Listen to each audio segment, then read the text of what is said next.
居然和混沌雷结术完。若是本座将这炼化，那是雷结液孕育出的雷结。成功了！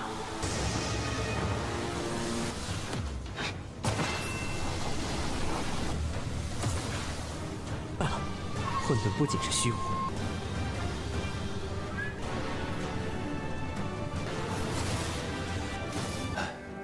还未有楚公子出来的，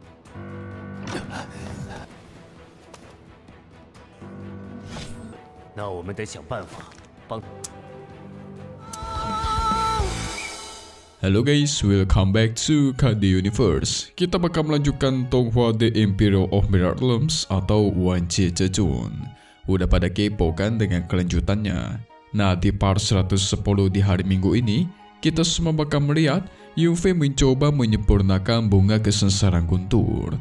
Berarti dia udah dapat dan ingin disempurnakan guys. Kira-kira efek macam apa yang bakal dia dapatkan nanti? So, kalau berdasarkan part kemarin, kita semua tuh udah melihat asal-usul leluhur Kuye yang sebenarnya merupakan bagian dari sekte abadi yang mengalami sebuah kecelakaan dan mengakibatkan hilang ingatan. Kuye melesat mencoba menyempurnakan bunga kesengsaraan Guntur untuk mengembalikan tubuhnya. Untungnya Leia menghentikan dia guys. Karena jika ada sembarangan orang yang ingin mengambilnya, maka pohon Guntur akan murka. Alhasil Kuye kembali ke Menara Ungu, meminta bantuan Yunfei untuk mengambil. Dia menjelaskan kalau tubuhnya si Yunfei memiliki tubuh kesengsaraan yang pastinya bisa mengambil mutiara kesengsaraan, tepatnya di bunga pohon Guntur. Yunfei pun segera maju untuk mengambilnya. Namun apa yang terjadi? Tiba-tiba pohon itu menolak dan murka guys, sampai mengeluarkan guntur-guntur besar yang sangat kuat. Sehingga dengan ini pun kita masuk ke intro ya guys.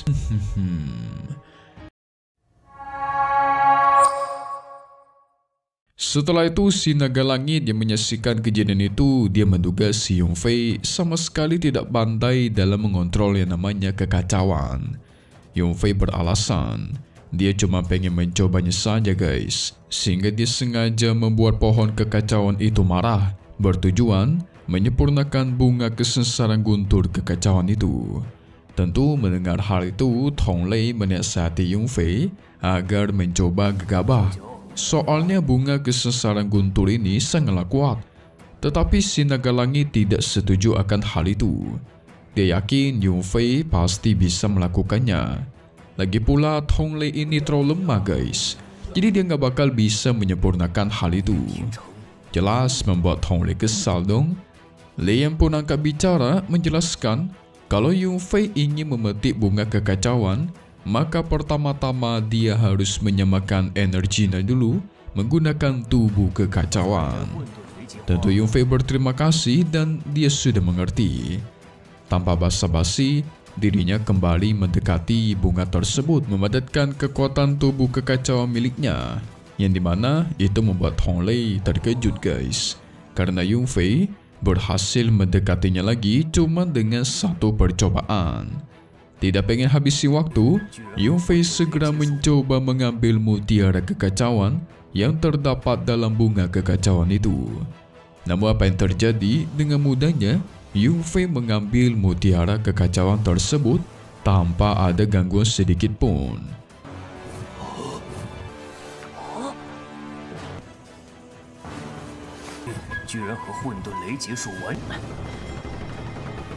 Yang dimana itu membesar naga langit terkejut bukan main. Sama halnya dengan Tonglei, dia sama sekali tidak percaya kalau Yunfei bisa dengan mudah menyentuh mutiara tersebut. Tapi dia juga penasaran, kenapa Yunfei pengen sekali mengambil mutiara kekacauan itu. Yunfei menjawab, dia mengambil mutiara ini karena senior Kuye yang menginginkannya.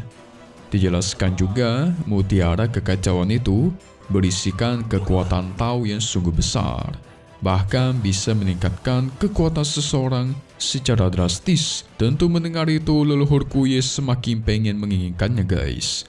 Tonglei terdiam meminta maaf sudah bertanya hal yang kurang pantas.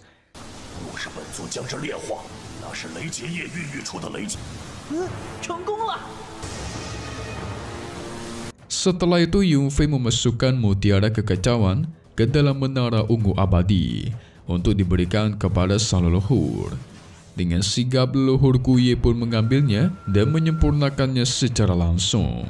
Tidak lupa dia berterima kasih kepada Yunfei. Si naga langit tidak mau kalah meminta Yunfei untuk mengembalikan mutiara kekacauan itu untuk dia guys. Untungnya Yunfei baik hati. Dia mengambilkan satu mutiara lagi untuk sang naga langit. Dan tentu itu membuat dia senang dong. Soalnya kalau dia berhasil menyempurnakan sebuah mutiara kekacauan, maka pasti dia bisa membentuk fondasi yang lengkap di dalam tubuhnya guys.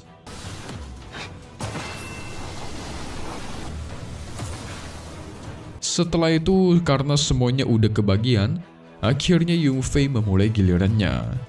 Dia pengen langsung menyempurnakan bunga kekacauan sekaligus untuk meningkatkan kekuatan. Alhasil, dia menggunakan tubuh kekacauannya dan berkultivasi di sana. Dia mulai menyerap energi kekacauan yang ada di sana sambil memahaminya guys. Gak lama dari itu, tubuhnya mengeluarkan aura yang sangat kuat.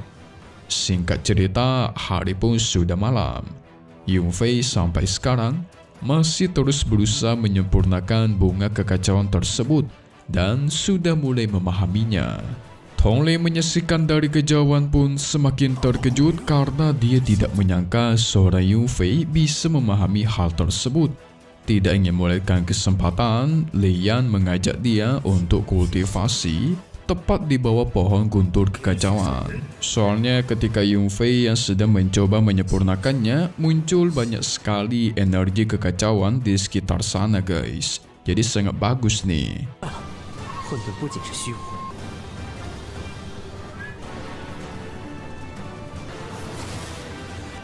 Di sisi lain, tepatnya di kediaman Pangeran Naga Yulong, dia masih sangat khawatir akan kondisi Yunfei yang tidak kunjung kembali. Gak lama dari itu, tiba-tiba gurunya pun datang, menjelaskan kalau dia masih belum bisa mendapatkan informasi soal keadaannya Yunfei. Tapi dia yakinkan kepada sang pangeran, jika Yunfei berhasil memindahkan jiwanya, maka seharusnya dia akan baik-baik saja. Pangeran Yulong bingung, dia sama sekali tidak bisa mematahkan formasi tersebut. Apalagi dia nggak menemukan cara apapun untuk mematahkannya guys. Sampai-sampai dia sudah membicarakan hal ini kepada pemimpin klan Zhuge. Tapi sama aja, mereka malah tidak ingin membantu untuk mematahkannya.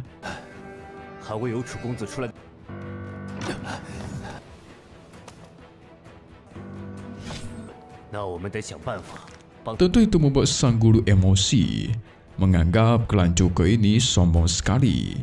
Padahal mereka tahu jelas Yunfei adalah teman dari klan naga. Tapi masih aja guys, mereka berani sekali menyerangnya.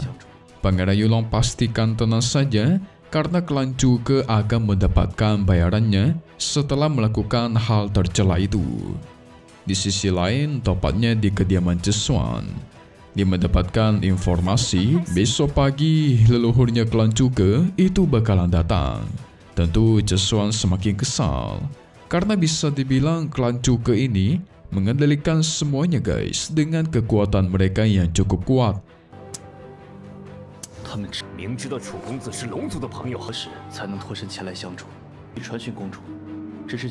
Dia pun menyuruh anak buahnya mencari cara lain dalam menyelamatkan Yunfei.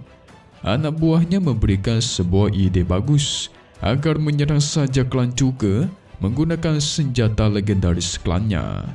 Tapi Zhesuan fikir-fikir dua kali untuk melakukan hal tersebut guys.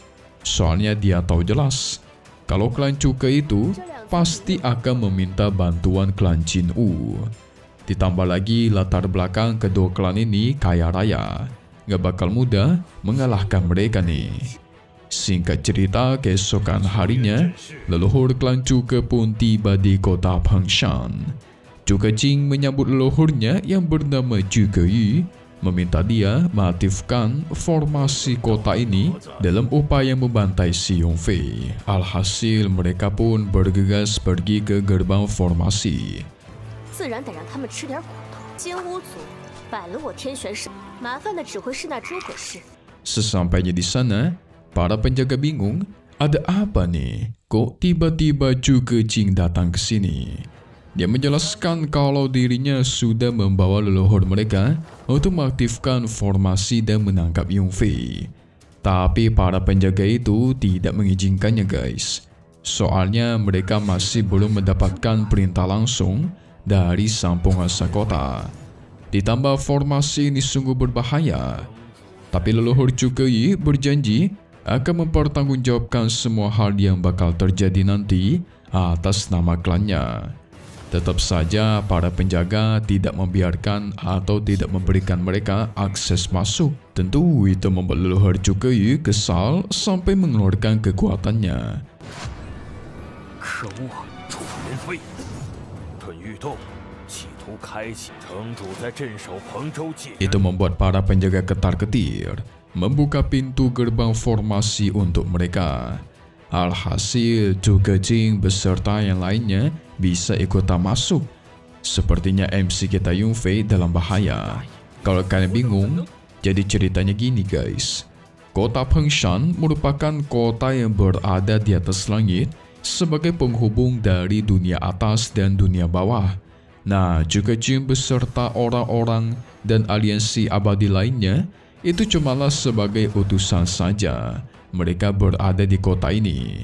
Jadi sebenarnya masih ada klan asli yang berasal dari kota ini juga. Jadi jelas ya guys, kota ini memiliki banyak klan lain. 心怀大义，我等怎能对？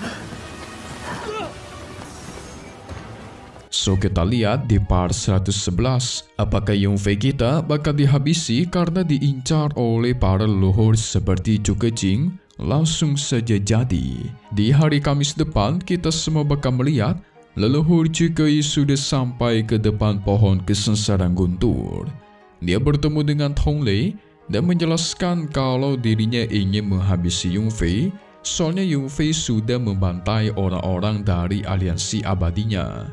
Tapi Sui Ipu muncul, menjelaskan kalau aliansi abadi duluanlah yang pengen mencuri tubuh kekacauan Yongfei. Jadi nggak ada pilihan Yongfei membantai mereka guys.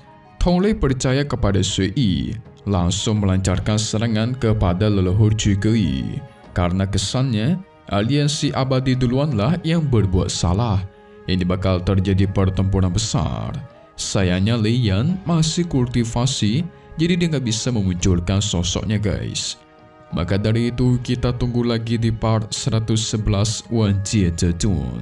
Update lagi nanti untuk tonton selanjutnya dan pastinya cuma di sini. KD Universe. Thank you buat kalian semua nonton dan selalu support channel Mimin. Semoga kalian semua sehat selalu ya. Mimon pamit undur diri dulu. Kita bakal ketemu lagi di video-video selanjutnya. Oke kalau gitu. See you guys.